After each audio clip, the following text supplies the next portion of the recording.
नमस्ते बच्चों, my self Jaiswal sir. हम पढ़ रहे हैं class 9 science chapter why do we fall ill. Question पूछा गया है कि define antibiotics.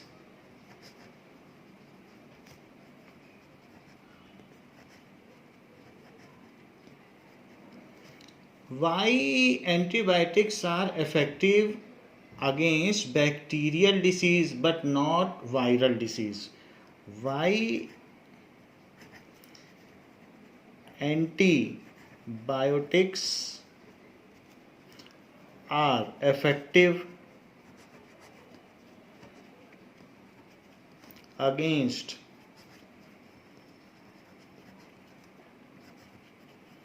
bacterial disease but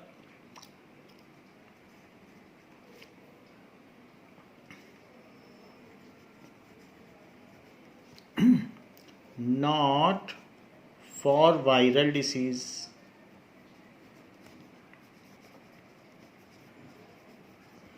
Now, antibiotics क्या होते हैं? दीज आर मेडिसिन्स, जैसे paracetamol. So these are medicines.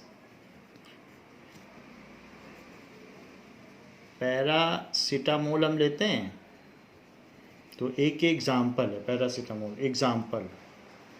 So medicine that help stop infection caused by bacteria, that help, जो help करता है in stopping infection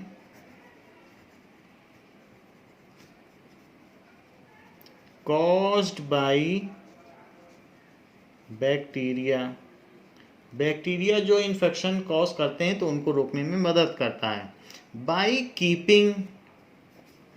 by blocking their biological pathways. By blocking, कुछ न कुछ ऐसा कर देता है, देयर बायोलॉजिकल पाथवेज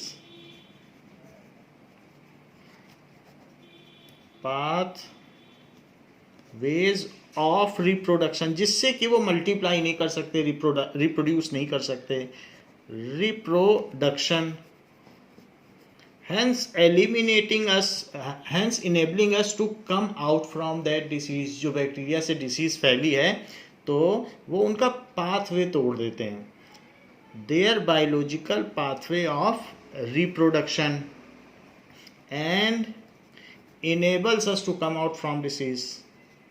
तो वो जब मल्टीप्लाई ही नहीं करेंगे तो बीमारी फैलेगी कैसे? Enables us to come out from disease. जैसे कि एक बैक्टीरिया होता है प्लाज्मोडियम, प्लाज्मोडियम से मलेरिया फैलता है। तो पेनिसिलिन एक दवा होती है जो प्लांट से तैयार की जाती है। तो पेनिसिलिन क्या करता है? एंटीबायोटिक पेनिसिलिन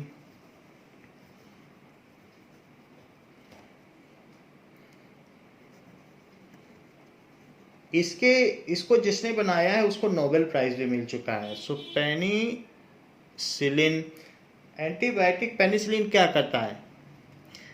ये block the pathway of Plasmodium. तो प्लाज्मोडियम बैक्टीरिया होता है। बैक्टीरिया में सेल वॉल होती है, हम जानते हैं बैक्टीरिया का फिगर, उसमें सेल वॉल भी होती है, वो प्रोकैरियोटिक है। सो एंटीबायोटिक पेनिसिलिन ये क्या करेगा? ये प्रिवेंट प्लाज्मोडियम से ही तो फैलता है। तो plasmodium to make their cell wall, वो सेल वॉल नहीं बना पाते अपने चारों तरफ, तो प्रिवेंट प्लाज्मोडियम, उसी से मलेरिया फैलेगा। Plasmodium bacteria to make their cell wall, जब उनकी सेल वॉल ही नहीं बनेगी तो सेल डिवीजन कैसे होगा? फिर वो मल्टीप्लाई ही नहीं कर पाएंगे, कुछ ना कुछ ये उसमें बाधा पहुंचाता है। Make their cell wall and stop their reproduction. तो इस तरीके से जब वो सेल वॉल नहीं बना पाते हैं, so hence it works effectively against malaria disease. So bacteria does not multiply, फिर वो मल्टीप्लाई नहीं कर पाएंगे। Bacteria does not multiply. तो हमको अगर पेनिसिलिन का इंजेक्शन दिया जाए मलेरिया के दौरान तो हम ठीक हो सकते हैं। सेकेंड वर्ल्ड वॉर में बहुत सारे लोग इससे मलेरिया से बीमार हो गए थे, क्योंकि बहुत सारी डेड बॉडीज थी तो उन पे मच्छर बैठते थे, फिर दूसरे पे बैठते थे। तो इससे ओवरकम करने के लिए किसी ने पेनिसिलिन का आविष्कार किया। So does not multiply and we soon overcome from malaria and we soon overcome from malarial disease, from malarial disease। तो इस तरीके से it blocks the pathway उनका रास्ता रोक देता है कि भाई अब तुम ये नहीं बना पाओगे। तो जब वो चीज हो सकती है, however virus opts some another pathway। so virus क्या करते हैं, on other side। तो दूसरी तरफ देखें तो जो वायरसेस हैं, तो वायरसेस यूज होस्ट सेल, वो हमारी सेल का यूज करते हैं। तो अब एंटीबायोटिक क्या हमारी सेल को मारने लगेंगे, तब तो नुकसान हमें ही हो जाएगा। ये तो बैक्टीरिया को सेल वाल बनाने से रोक रहा है, ये तो अच्छी बात है। अब वायरस की तो कोई अपनी सेल ही नहीं होती है, तो एंटीबायोटिक तो किसी सेल को मार सकता है। तो अब इस केस में वायरस के अगेंस्ट में वो हेल्पलेस हो गया, क्योंकि वो तो हमारे अंदर घुस के हमारे घर में रह के हमारे किचन में अपनी मर्जी का खाना बनाएंगे और हमारे यहाँ का सब पूरा राजकाज चलाएंगे। तो ऐसे केस में उनको कैसे मारा जाए। On the other side viruses use some other pathway, उनका पाथवे ही अलग है। Some other pathway, they enter inside host cell, enter inside host cell। तो वो अपना डीएनए ले करके, जैसे हमने आपको बताया वायरस जो होगा उसमें उसका एक डीएनए होगा, इस तरीके से डबल कॉइल स्ट्रक्चर होगा। तो वो डीएनए है, यही वायरस का होगा। डीएनए का, वायरस का अलग अलग शेप हो सकता है, तो डिफरेंट वायरस के अलग अलग अपने अपने शेप हो सकते हैं, अजीबोगरीब शेप भी हो सकते हैं। तो ये ऐसे हमने बताया ये वायरस है, ये चीज़ ऐसे भी हो सकता है। तो इसमें डीएनए होगा, ये सेल के अंदर चला जाएगा हमारी सेल में, और हमारी सेल में ये अंदर एंटर कर जाएगा और अपने डीएनए को मल्टीप्लाई करने देगा, और उसके डीएनए और जो हमारी बॉडी का डीएनए उसको इनएक्टिव कर देगा, पैरालाइज कर देगा। तो ये नहीं मल्टीप्लाई होगा और इसको मल्टीप्लाई करने देगा। तो इससे जो नई सेल्स बनेंगी वो इसी के नाम की सेल बनेंगी। ये वाली जो हमारी बॉडी की सेल्स हैं वो डीएनए वो कुछ नहीं कर पाएंगी और ये अपनी प्रोग्रामिंग चलाता रहेगा। तो हमारी बॉडी में जो भी नई सेल्स बनेंगी उन सब में अब वायरस का डीएनए चलेगा और ये डीएनए कुछ नहीं कर पाएगा। तो इस तरीके से मान लीजिए कि देश में आतंकवादी घुस जाए और वो दूसरों को आतंकवादी बनाने लगे, तो ये करीब करीब वैसा ही है। तो बाहर से एक आए और हमारे देश के ही लोगों को आतंकवादी बनाने लग जाए, तो ऐसा ही कुछ है। They enter inside host cell and use their cellular mechanism to multiply and produce their own protein and use their का मतलब है कि वो इनसाइड होस्ट सेल के अंदर जाते हैं तो उनका मैकेनिज्म यूज करते हैं। Their cellular material to produce their own protein.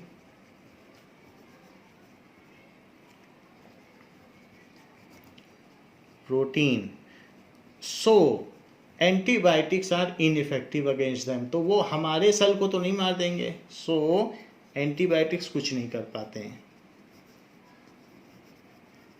Are ineffective.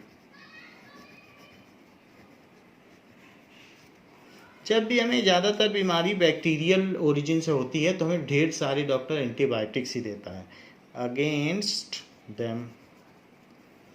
However viral fever में देगा तो जो डॉक्टर है वो मूर्ख बना रहा है, क्योंकि वायरल फीवर में एंटीबायोटिक कुछ कर ही नहीं पाएगा। तो ये सारे रीजंस हैं। Now there are some means of spread of disease. Disease फैलती है तो उसके कुछ मीन्स हैं, कैसे कैसे फैल सकती है डिसीज कोई भी। So means of spread of disease.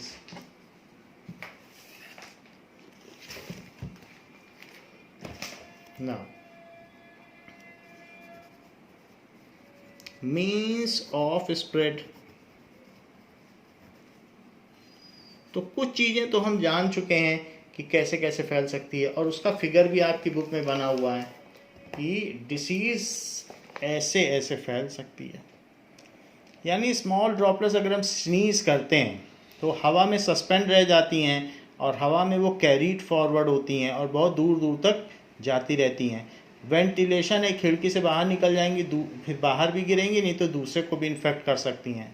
अगर बहुत माइन्यूट ड्रॉपलेट्स हैं तो उसमें इन्फ्लुएंजा के वायरस होंगे और वो फ्लू के जो वायरस होंगे वो हवा में सस्पेंड रहेंगे। अगर लार्ज ड्रॉपलेट्स है तो 2 मीटर तक भी जा सकती है, कुछ 4 मीटर तक भी जा सकती है, कुछ एयर में रह सकती है। तो इस तरीके से बहुत सारी चीज़ें हैं।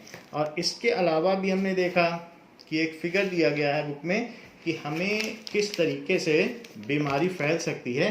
There are some medium that how the disease spread, तो हम इसी पे डिस्कस करेंगे।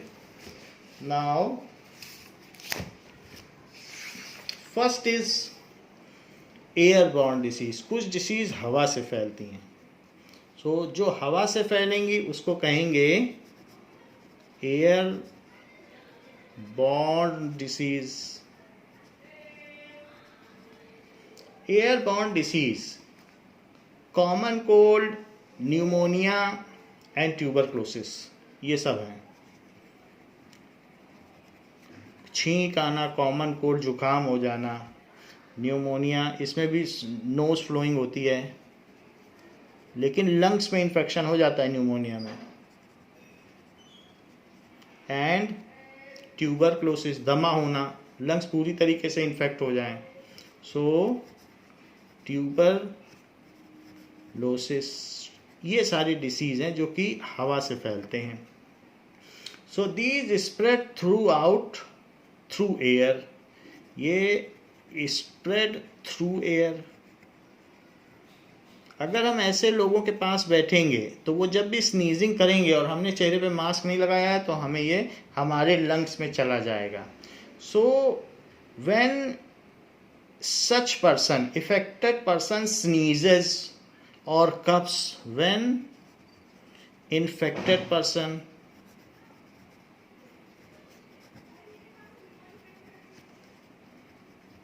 sneezes, छींकता है या कफ आता है उसका, खांसता है, coughs, then the tiny droplets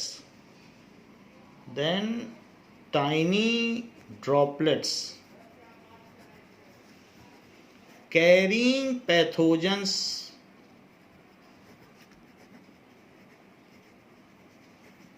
रोग कारक कीटाणुओं को लेके वो निकलती है। They come out from mouth,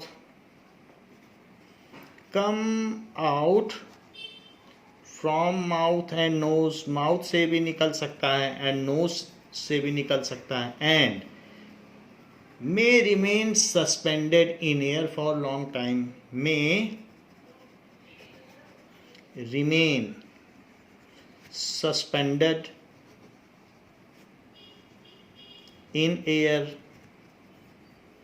and enter in other healthy person's respiratory tract, और जो उसके सामने वाला या आसपास का पर्सन है नाक के थ्रू उसके रेस्पिरेटरी श्वसन तंत्र में चला जाएगा। and enters inside healthy person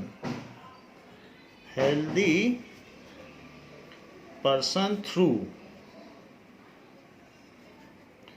respiration tract। respiration tract क्या है? nostrils, respiration tract।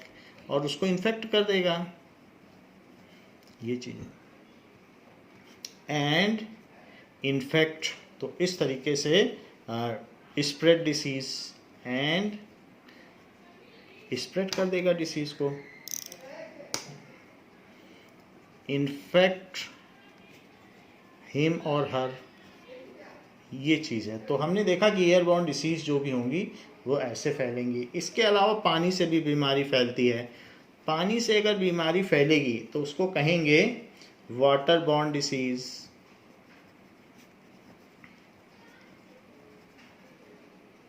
तो वाटर बॉर्न डिसीज़ का क्या मतलब है, ये कैसे फैल सकती है? कुछ ऐसी चीज़ें जैसे कॉलरा, वो वाटर बॉर्न है। गंदा पानी पी लिया, फूड से भी फैल सकता है, ख़राब खाना खा लिया, लेकिन पानी से भी फैल सकता है। कॉलरा हो गया, तो ऐसी चीज़ है। डाइसेंट्री हो गई, ये चीज़ है। फिर डायरिया हो गया, ये भी लूज मोशन ही है, अलग अलग तरीके के लूज मोशन है। तो जिसमें म्यूकस भी निकलेगा तो डायरिया माना जाएगा। बहुत हालत ख़राब हो जाए तो डायरिया। और डाइसेंट्री में सिर्फ लूज मोशन होते हैं। ये सारी चीज़ें हैं। ये स्प्रेड थ्रू वाटर, ये जल के द्वारा फैलती हैं। Spread through water. Now if somebody suffering from these disease, क्या करता है, if somebody suffering from these disease pass stool, जैसे खुले में लोग शौच करते हैं, पास स्टूल नियर बाई, अगर वो नदी के पास शौच करते हैं, नियर बाई रिवर या वाटर बॉडीज, कोई भी नहर है, water bodies, then that water become infected. उसमें एक बैक्टीरिया है, ई कोली आ जाता है, Escherichia coli. Then that water, तो ये हमें जो लूज मोशन होता है वो ई कोली एक बैक्टीरिया है, एस्चेरिका कोली की वजह से होता है। दैट वाटर गेट इन्फेक्टेड, वो जो भी होगा कंटामिनेटेड, वो वाटर कैसा होगा, प्रदूषित हो जाएगा। उसको कहते हैं प्रदूषित, का मतलब कंटामिनेटेड हो जाएगा। कंटामिनेटेड, कंटामिनेटेड का मतलब प्रदूषित हो जाएगा। And if a healthy person uses such water for drinking, and if a healthy person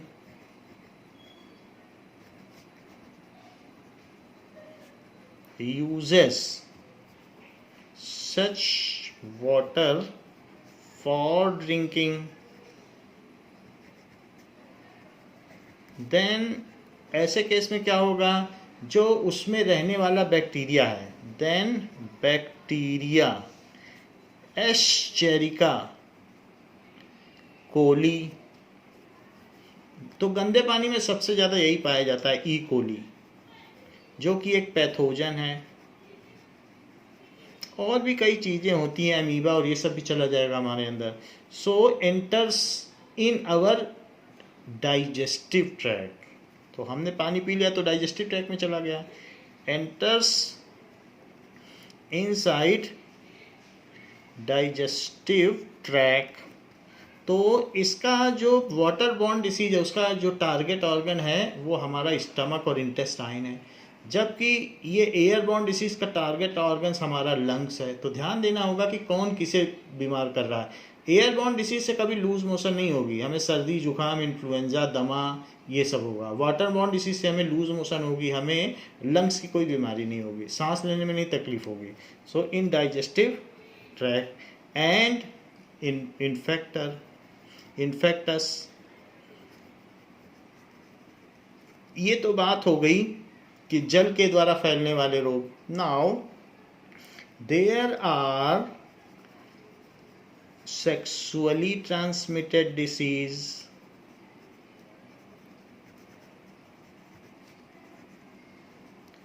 इसको STDs भी कहते हैं। तो ध्यान दीजिए,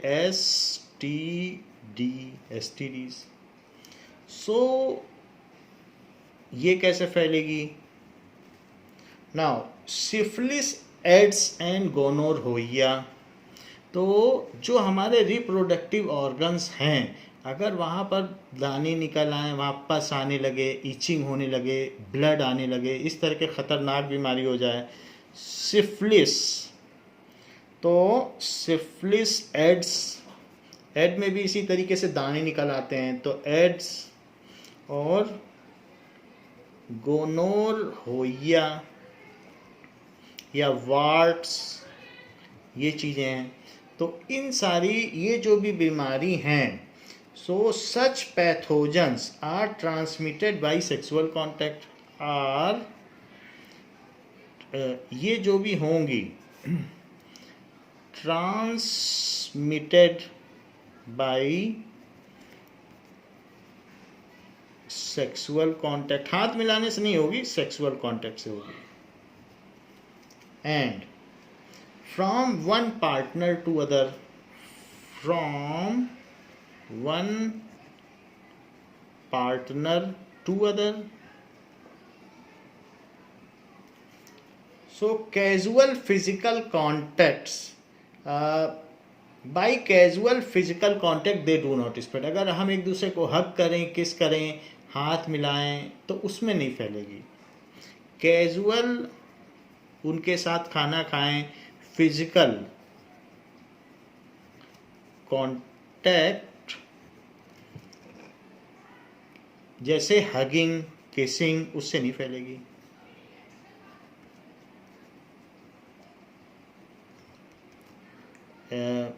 हैंड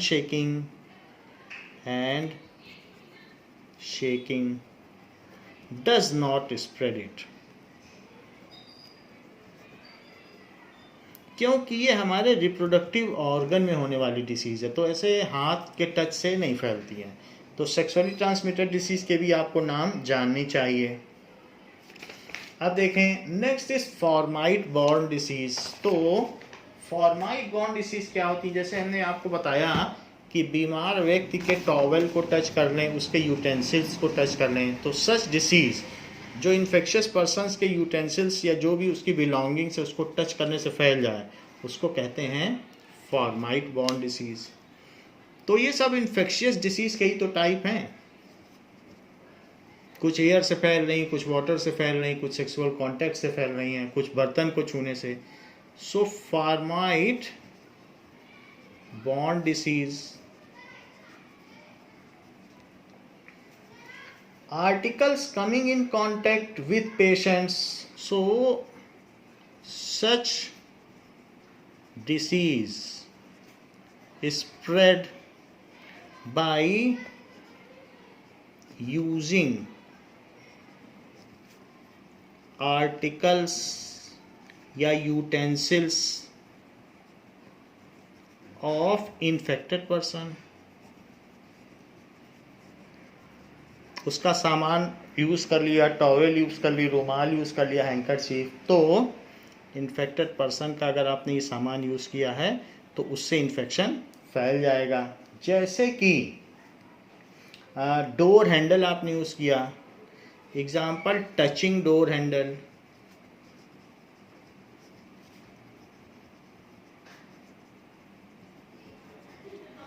यूजिंग या शेयरिंग गारमेंट्स, ऐसी चीज़ें, यूटेंसिल्स को भी करने से, क्रॉकरी, शेयरिंग क्रॉकरी, इन सब से ये फैल जाएंगे। Now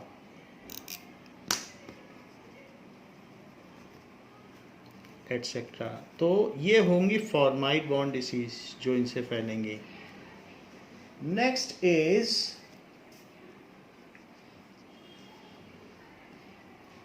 spread of disease through vectors. Fifth क्या है?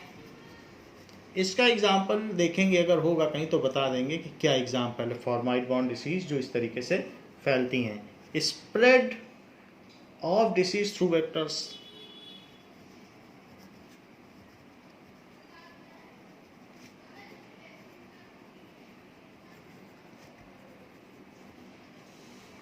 वेक्टर्स क्या होते हैं? वो किसी बीमारी के कैरियर हैं। अगर इस तरीके के मच्छर मक्खी और रैट्स हैं तो वो बीमारी को फैला देंगे।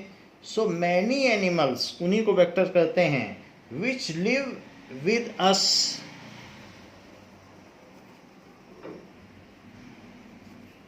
विच जो हमारी कम्युनिटी में रहते हैं, विच लिव विद अस, में कैरी डिसीजेज, में उनमें बीमारियां होती हैं, जैसे हमने स्वाइन फ्लू बताया, या बर्ड फ्लू भी होता है, मुर्गियों में भी होता है, चिकन में भी। में कैरी, अगर वो सुअर में है तो स्वाइन फ्लू, बर्ड में है, मुर्गी में है, चिकन में है तो दूसरा भी, वो भी फ्लू है, bird flu.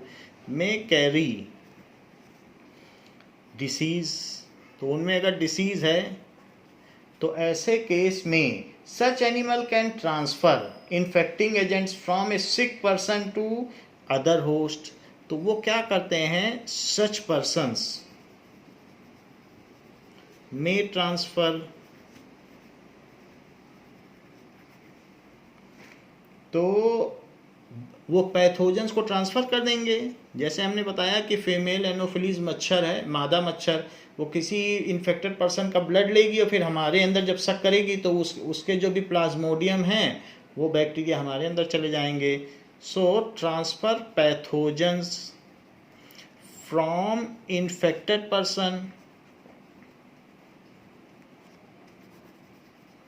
To healthy person, तो वो वेक्टर कहे जाएंगे, वो फैला रहे हैं। वेक्टर एक दिशा में होता है। वेक्टर का मतलब है कि ऐसे वेक्टर कि इससे इसको फैला दिया, उसको एरो को वेक्टर कहते हैं। तो इन्फेक्टेड से हेल्दी में फैला दिया, तो ये जैसे है।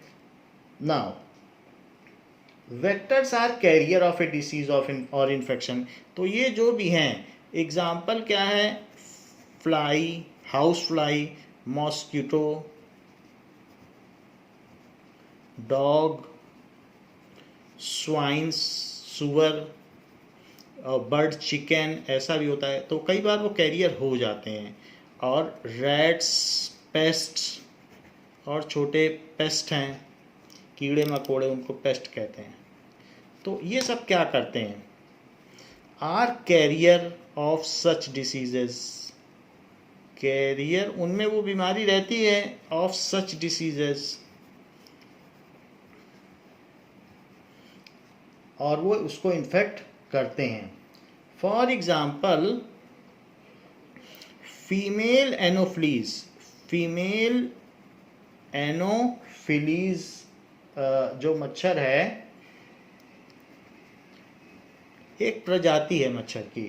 So is a vector for malaria disease, is a vector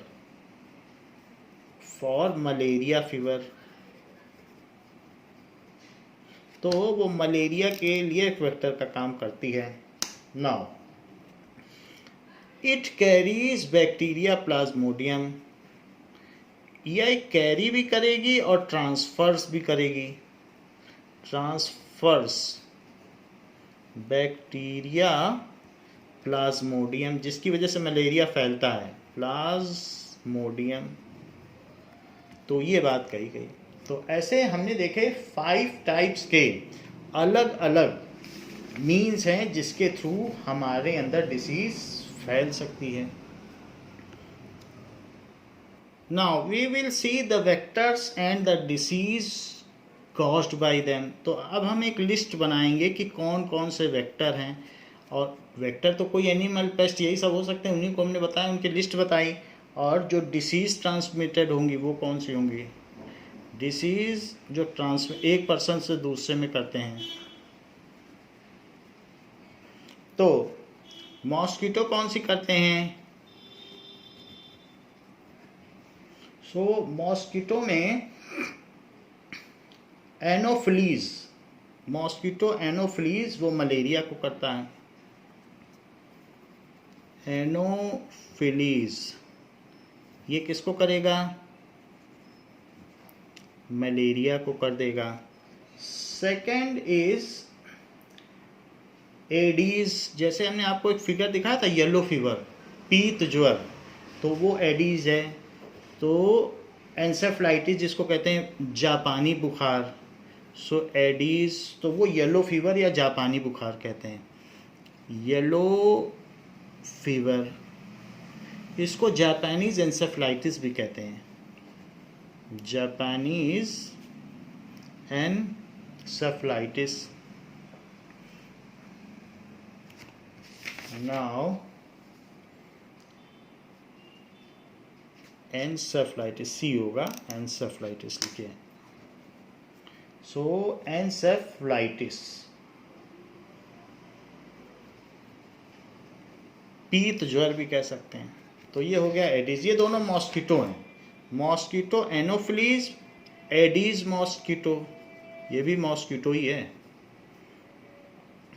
दोस्तों, दोनों मॉस्किटो अलग अलग बीमारी फैलाते हैं। तीसरी चीज है रैट से क्या फैलेगा, तो प्लेग। तो ये जान लीजिए 1920 में बहुत बुरी तरीके से प्लेग फैला था, तो रैट से फैलता है। नेक्स्ट इज यूरोप में फैला था, कई लोग मारे गए थे, लाखों लोग। एंड जो इसके अलावा हाउस फ्लाई से क्या फैल सकता है, हाउस फ्लाई से टाइफाइड, डायरिया, डाइसेंट्री, कॉलरा, क्योंकि वो मक्खियाँ होती हैं, मिठाई में बैठ जाएंगी, खाने में बैठ जाएंगी, और उनके लेग्स में बहुत सारा गंदगी लगा होता है, तो टाइफाइड, तपेदिक बुखार हो जाएगा जो 1 महीने तक चलता है, टाइफाइड, डायरिया, डिसेंट्री का जो लेटर स्टेज है, और डाइसेंट्री जो अर्लियर स्टेज है वो डाइसेंट्री कही जाएगी, और ज़्यादा बढ़ जाती तो डायरिया कहा जाता है। कॉलरा, वॉमिटिंग होगी, फूड पॉइजनिंग को कॉलरा कहा जाता है। तो ये सारी चीज़ें हाउस फ्लाई फैलाती है। और जो इसके अलावा भी हाउस फ्लाई ट्यूबरक्लोसिस भी फैला सकती है, tuberculosis.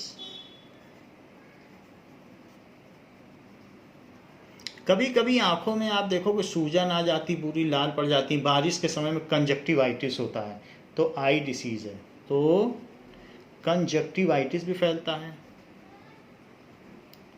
वाइटिस, that is I disease, तो वो भी हाउस फ्लाई से ही फैलता है।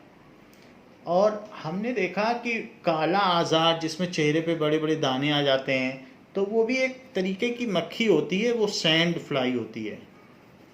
तो सैंड फ्लाई से काला आजार रोग फैलता है। काला आजार भी एक तरीके का ज्वर है, काला आजार, इससे ये चीज़ होता है।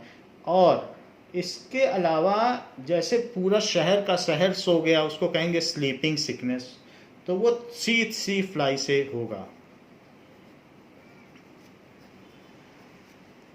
अफ्रीका में ये चीज़ फैली थी, स्लीपिंग सिकनेस, कई कई दिनों तक पूरा शहर सोया रहा, तो स्लीपिंग सिकनेस ऐसे हो जाएगा।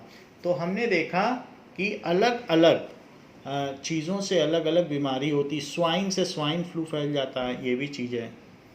और चिकन से बर्ड फ्लू, तो स्वाइन से स्वाइन फ्लू, चिकन से bird flu.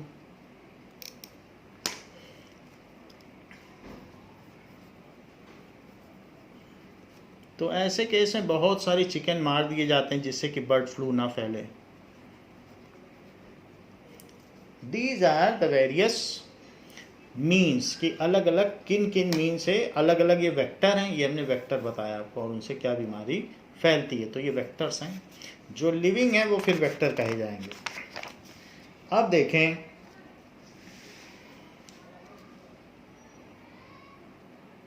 Now symptom of disease. तो हम ये देखेंगे कि सिम्टम ऑफ डिसीज क्या है। जैसे कि कुछ डिसीज़ कहाँ से इंटर करते हैं और उसके हिसाब से वो किस ऑर्गन को टारगेट करते हैं, तो ये सारी चीज़ें हम देखेंगे। Symptom of disease, that is organ specific and tissue specific manifestation. Organ specific and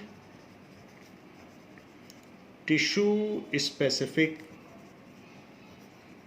manifestation. Manifestation का क्या मतलब होता है? प्रकटीकरण, कि वो किस ऑर्गन में अपना प्रभाव छोड़ेंगी और किस टिश्यू में, हमारे किस टिश्यू को खराब करेंगी। और मैनिफेस्टेशन का मतलब है कि they will show their effect, that is प्रकटीकरण। सो मैनिफेस्ट होती, कोई भी चीज होती, बीमारी बाहर से दिख जाती तो it is manifested. Our body is very large in comparison to micro pathogens, जो माइक्रो ऑर्गेनिज्म है। So our body is very large in comparison to pathogens.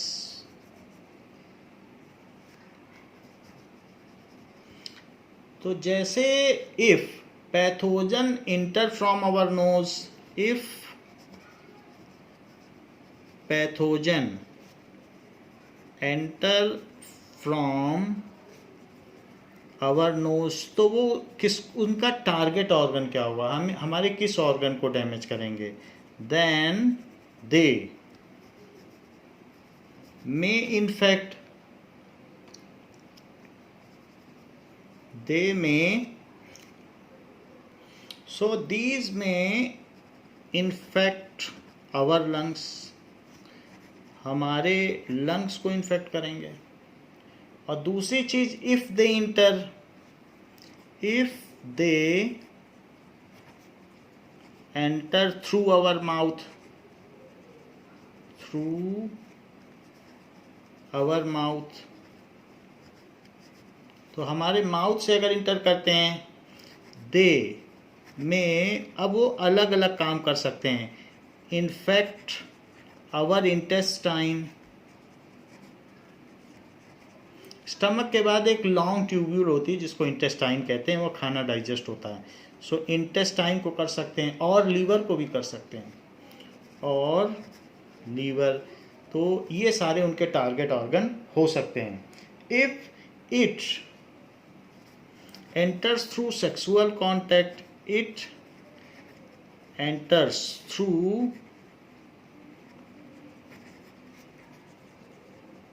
sexual contact, then their target organ, तब उनका क्या target organ रहेगा, इस, तो उनका target organ node रहेगा। हमारे अंदर जो WBC होते हैं, तो जगह जगह इम्यून के छोटे छोटे नोड्स होते हैं जो WBC बनाते हैं, उनको लिम्फ नोड्स कहते हैं, लिम्फ। सो लिम्फ नोड्स का क्या काम होता है, प्रोड्यूसिंग WBC। और वाइट ब्लड सेल्स हमारे अंदर क्या करते हैं, वो हमें इम्यून सिस्टम देते हैं, तो उनको वो प्रभावित करेंगे, प्रोड्यूसिंग वाइट ब्लड सेल्स, तो उनको फिर वो पैरालाइज कर देंगे। और अभी हमने आपको बताया येलो फीवर हो जाता है। तो कुछ ऐसे भी फ्लाई हैं जिनसे हमको येलो फीवर आ गया, जैसे एडीज, तो वो ब्लड में सक करेंगे, लेकिन उनका है कि वो ब्रेन का उनका टारगेट ऑर्गन है। सो एडीज फ्लाई क्या करेगा, Aedes fly inject bacteria in our body whose target organ is, वो फ्लाई हमारा ब्लड सक करेगा, लेकिन उसका टारगेट ऑर्गन ब्रेन है, तो दिमागी बुखार, येलो फीवर। सो फ्लाई क्या करता है, कॉजेस येलो फीवर, तो येलो फीवर ही जापानीज इंसेफ्लाइटिस, जो कि मैंने आपको पहले बता दिया चार्ट में. हुज टारगेट ऑर्गन इज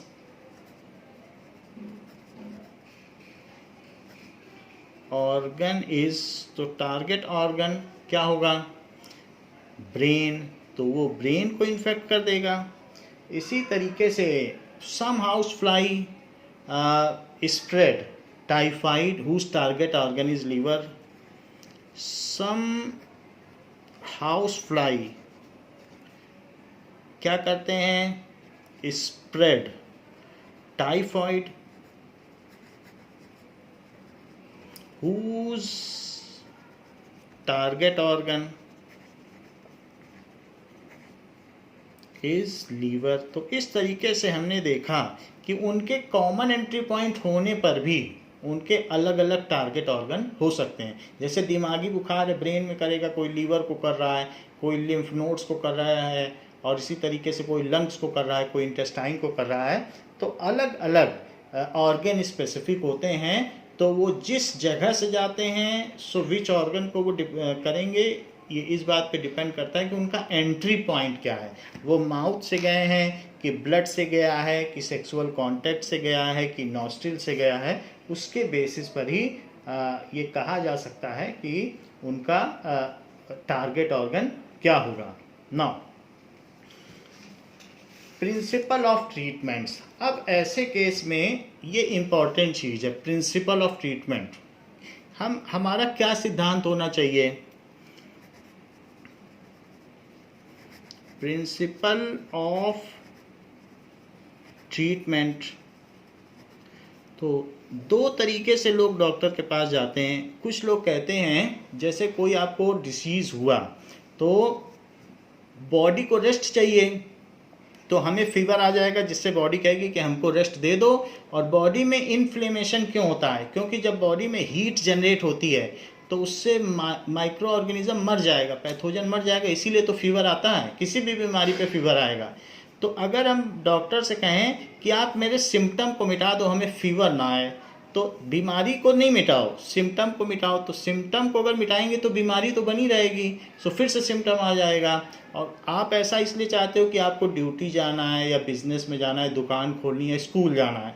तो ऐसे केस में हम डॉक्टर से कहते हैं बीमारी तो मिटने में समय लगेगा, it will take to be cured a long duration, so just remove our symptom. So removing symptom is not the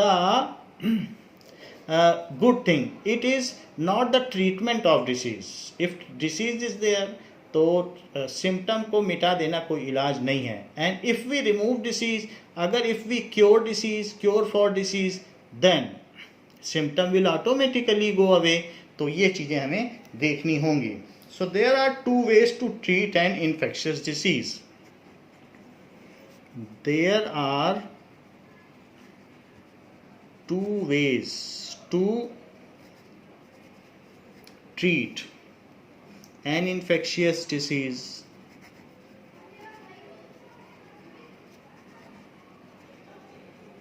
क्या क्या चीज़ें हो सकती हैं? One is to reduce the effect of disease.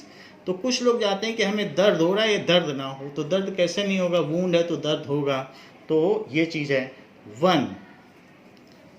One is to reduce the effect of disease.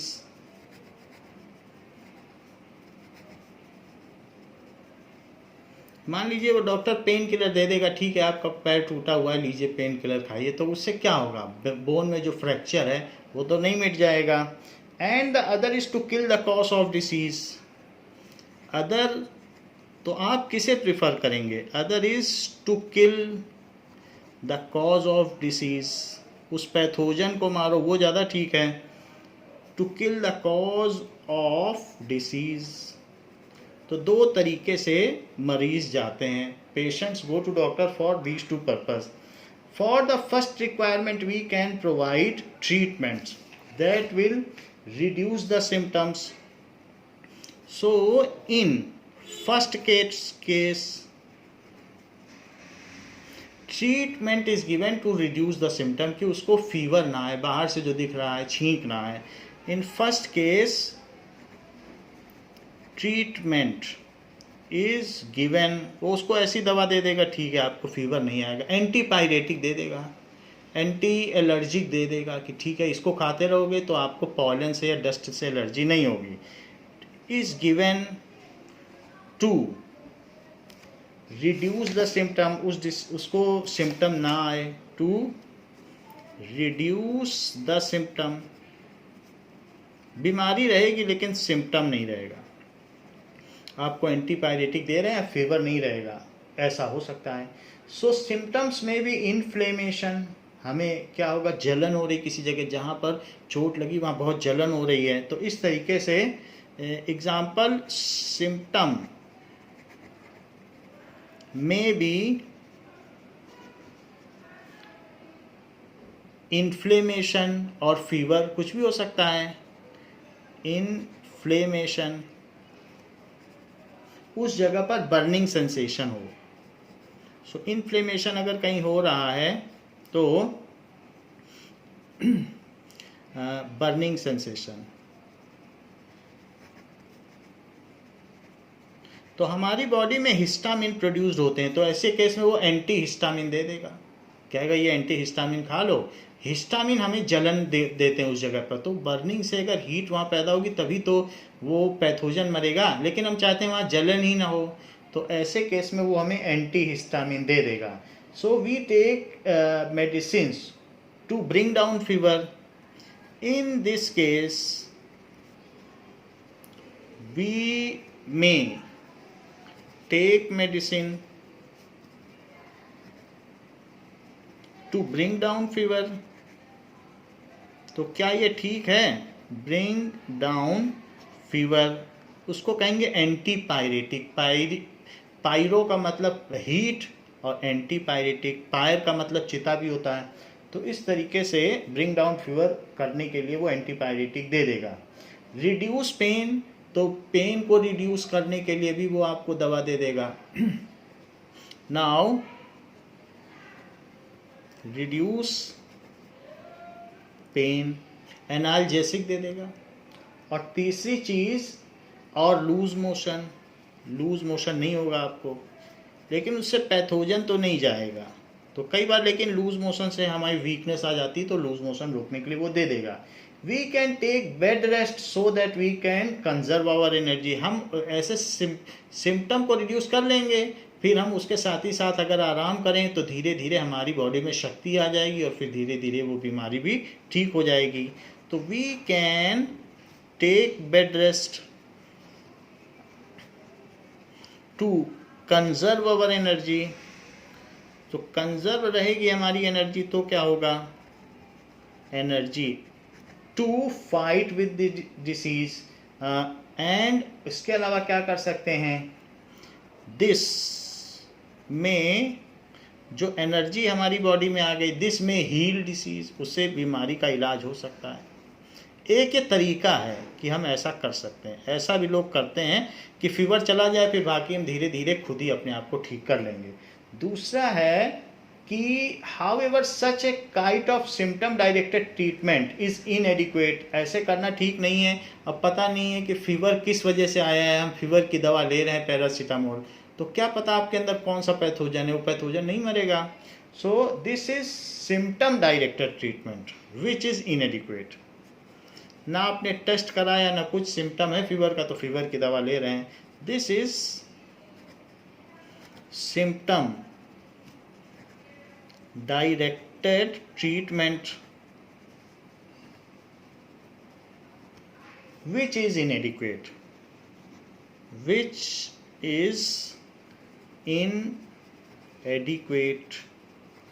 It may kill pathogen or not, ये कोई नहीं कह सकता है। So it may not make the pathogen to go away, so disease will not be cured. So by this method disease may not be cured. This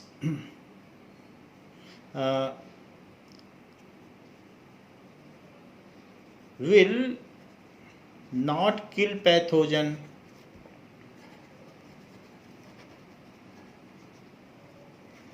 hence आपने fever के लिए लिया, उस पैथोजन के लिए तो कुछ किया नहीं, हेंस डिसीज में नॉट बी क्योर्ड।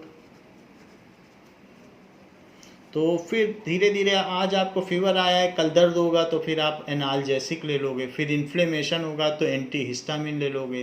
तो ऐसे अलग अलग तरीके से, दर्द हुआ तो एस्प्रिन ले ली, फिर जलन के लिए रेनिटिडीन ले ली, फीवर है तो पैरासीटामोल ले ली। उससे क्या होगा, आपका पैथोजन तो बॉडी में ही है, आप ऊपर ऊपर से सिम्टम को रोक रहे हो, तो उससे क्या होगा। तो ये सिम्टम बेस्ड ट्रीटमेंट है, ये पहला है। तो प्रिंसिपल ऑफ ट्रीटमेंट्स हमने आपको दो बताया। एक तो पहला है सिम्टम बेस्ड ट्रीटमेंट, तो उसके बारे में सारी बातें बताई। तो पहला वाला है, यहाँ से शुरू हो रहा है, तो it is symptom based treatment in first case. देखो इन फर्स्ट केस लिखा है कि नहीं, तो फर्स्ट केस में सिम्टम बेस्ड ट्रीटमेंट हो गया। अब सेकंड केस देखो कि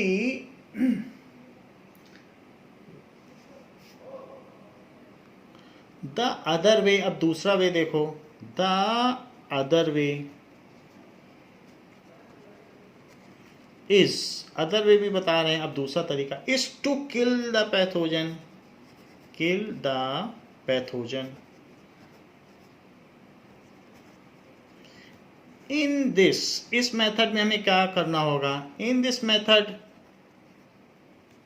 we need such medicine, such medicines which blocks the pathway of pathogen but does not block the our cellular activities, हमको ना नुकसान पहुंचाए। लेकिन जैसे हम एंटीबायोटिक्स लें, सो सच मेडिसिन्स विच ब्लॉक, जैसे अभी बताया आपको कि पेनिसिलिन ऐसा होगा वो प्लाज्मोडियम की सेल वॉल ही नहीं बनने देगा, तो प्लाज्मोडियम मल्टीप्लाई ही नहीं करेगा, तो हमारे अंदर मलेरिया फैलेगा ही नहीं। विच ब्लॉक्स द पाथवे ऑफ, उसका रिप्रोडक्शन चेन तोड़ देगा, पाथवे ऑफ बैक्टीरिया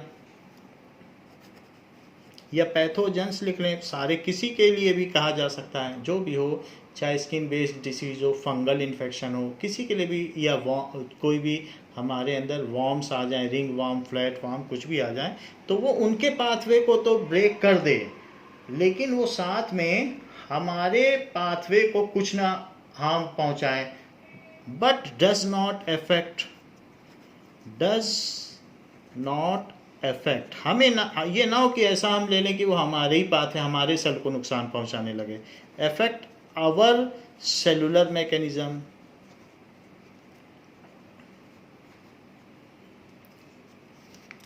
तो कई बार हम क्या करते हैं, हर केस में पैरासीटामोल ले लेते हैं, लेकिन ये वाइड स्पेक्ट्रम रेंज मेडिसिन जरूर है, बट आजकल तो तरह तरह की बीमारियां हैं, तो सब में हमें पीसीएम नहीं लेना चाहिए, क्योंकि हमें कई बार इससे नुकसान पहुंच सकता है। तो ऐसे केस में हमें डॉक्टर की सलाह लेनी चाहिए, टेस्टिंग करानी चाहिए, तब दवा लेनी चाहिए, अदरवाइज किडनी को नुकसान पहुंचता है। सो इन दिस केस वो उसको तो ब्लॉक कर दे, बट हमारे जो सेलुलर हैं, आवर सेलुलर मैकेनिज्म, तो ये चीज़ है, तो this is the correct method, तो ऐसा ही हमें करना चाहिए। Antibiotics, example, antibiotics are helpful for bacterial infection, example, लेकिन कौन सा एंटीबायोटिक है वो भी देखना होगा, कौन सा बैक्टीरिया, उसके लिए अलग अलग एंटीबायोटिक हैं। Antibiotics are helpful for bacterial infection,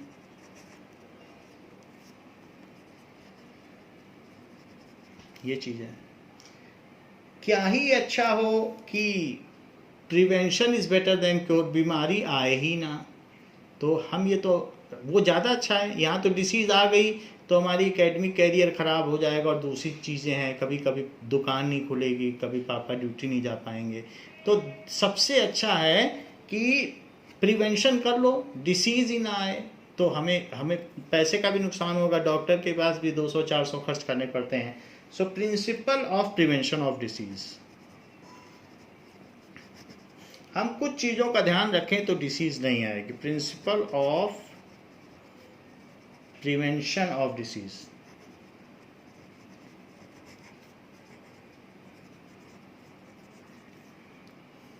prevention is always better than cure. अगर हम धीरे धीरे और सही स्पीड से और ध्यान से अगर स्कूटी चलाएं या बाइक चलाएं तो एक्सीडेंट ही नहीं होगा। ये ऐसा न सोचें कि एक्सीडेंट हो जाएगा तो देख लेंगे, हमेशा प्रिवेंट रहें तो हम हर चीज़ से बचे रहेंगे। उसी तरह बीमारियों के साथ भी है। सो prevention is always better than cure.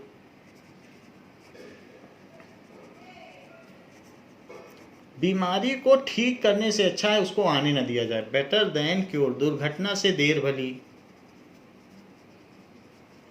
Now, following are three limitations are confronted while treating an infectious disease। तो अगर आप ट्रीटमेंट कराओगे तो क्या क्या चीज़ें होंगी। So why it is never desired to have disease. Following are the reasons. The reasons why disease are, जो डिसीज होती है इज नेवर डिजायरेबल, कोई नहीं चाहता कि उससे बीमारी आए। डिजायरेबल, क्यों नहीं चाहता है कोई की बीमारी आए। आराम करना तो सबको अच्छा लगता है, फिर लोग क्यों नहीं चाहते बीमारी आए। Because once someone get diseased, as someone if get diseased, तो क्या होगा। his or her body functions get damaged, his or her body functions get damaged। तो बॉडी फंक्शन ही काम नहीं करेगा। एंड में नेवर रिकवर कंप्लीटली, और ये भी हो सकता है कि पूरी तरीके से ठीक ना हो। एंड में ये बड़ी बात है अगर ऐसा हो जाए, नेवर रिकवर कंप्लीटली। नेक्स्ट, मान लीजिए मेनिंजाइटिस हो गया, दिमाग में हेडेक होने लगा, माइग्रेन हो गया, सर दर्द होने लग गया, तो ऐसे केस में कई बार ऐसा होता है वो कभी ठीक ही नहीं होता है। Treatment of a disease takes time. दूसरी चीज़, एक तो ऐसा भी हो सकता है कि कभी ठीक ना हो, और दूसरी चीज़ अगर ठीक भी हो जाए तो बताया जा रहा है कि treatment of a disease takes time, उसमें समय लगेगा, टेक्स टाइम। तो क्या होगा, this means that if someone is suffering from disease he is likely to be bedridden. The sufferer, जो सफ़र कर रहा है, में likely to be bedridden, उसे बिस्तर पकड़ना पड़ सकता है, टू बी बेड रिडन। तो ऐसे केस में क्या होगा, even if he is getting proper treatment, even if he is getting proper treatment, तो भी उसे बिस्तर पर रहना पड़ सकता है। तो फिर उससे क्या होगा, now it may cause monetary और academic loss. It may cause, monetary यानी पैसे का, सो मॉनेटरी और एकेडमिक लॉस। तीसरी चीज, also for treatment a lot of bucks are spended, बहुत सारा पैसा खर्च हो जाएगा। Also money is needed for treatment,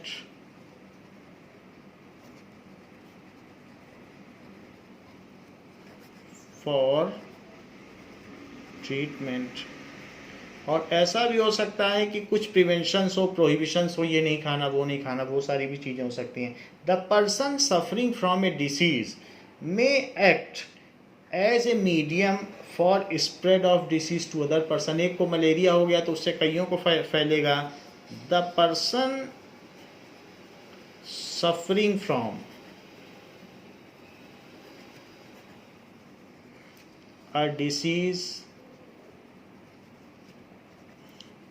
may act as a source, as a medium भी कह सकते हो, सोर्स भी कह सकते हो, तो वो एक सोर्स की तरह कार्य करे to infect other people. Isolated भी उसे होना पड़ सकता है कि ये कमरे में बंद, इन्फेक्ट अदर पीपल, तो वो भी अच्छा नहीं है कि सोसाइटी को वो इन्फेक्ट करे। कई कई केस में स्कूल में नहीं आने दिया जाता है, तो इन्फेक्ट अदर पीपल।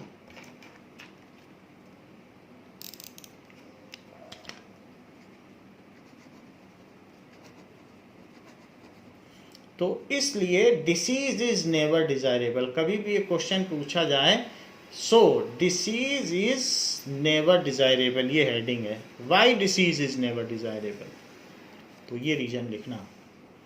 अब देखिए, how can we prevent us from any disease. So prevention of disease, देखिए क्वेश्चन पूछा गया है कि how can we protect us या प्रिवेंट अस फ्रॉम डिसीज,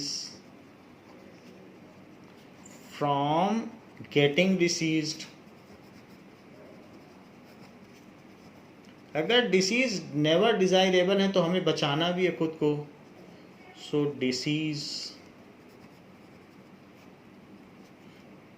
तो ऐसे केस में द मेथड ऑफ प्रिवेंशन क्या है।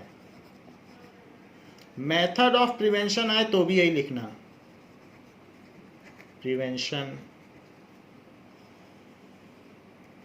That to avoid exposure to airborne microbes. पहला टू, मास्क लगा के निकलें, avoid exposure of airborne, क्योंकि एयर में कुछ हार्मफुल बैक्टीरिया हो सकते हैं, डिसीज ऐसा हो सकता है। Adopt living conditions that are not overcrowded, ऐसी जगह रहो जहां भीड़ ना हो। Adopt living conditions that are not overcrowded. तो पहली चीज है कि अपने को एयरबॉर्न डिसीज से बचा के रखें, मास्क लगा के रखें और भीड़ भाड़ वाली जगहों पे न निकलें। To prevent exposure to waterborne microbes, to prevent exposure to waterborne disease से भी बचे रहें, वाटर बॉर्न माइक्रोब्स, उससे उसके लिए क्या करें, use always safe drinking water, use always safe drinking water. सो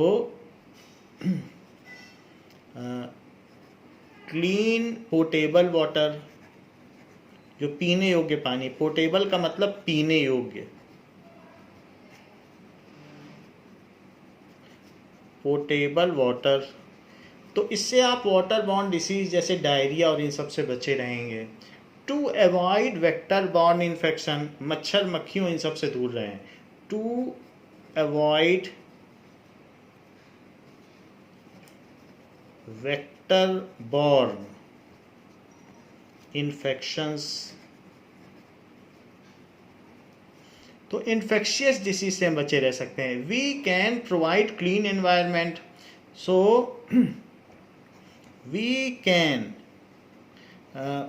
प्रोवाइड, अपने चारों तरफ एक ऐसा इन्वायरमेंट बनाएं, क्लीन इन्वायरमेंट,